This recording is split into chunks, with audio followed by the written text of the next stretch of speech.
Okay, here we have a home that was built in 2008.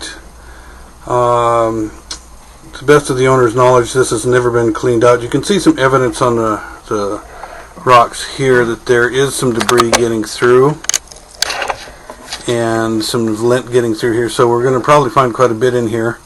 Young married couple. I don't know if they've been in here quite a year yet. They may have been in here a year, but this is a recent purchase, and so we're going to see what we get out of this.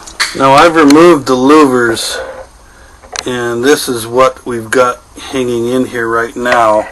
And there's the buildup on the louvers right there.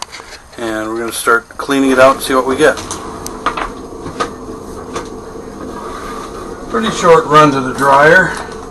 Here we go.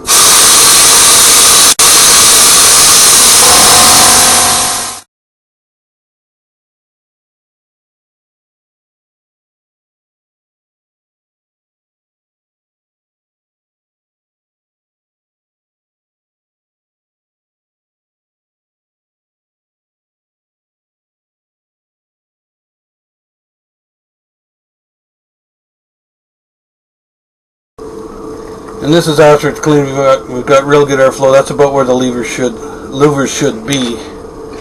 And there's a little short 5-foot run in there, but pretty good bunch of stuff come out of there. No children, young married couple, about 2 loads a week of laundry.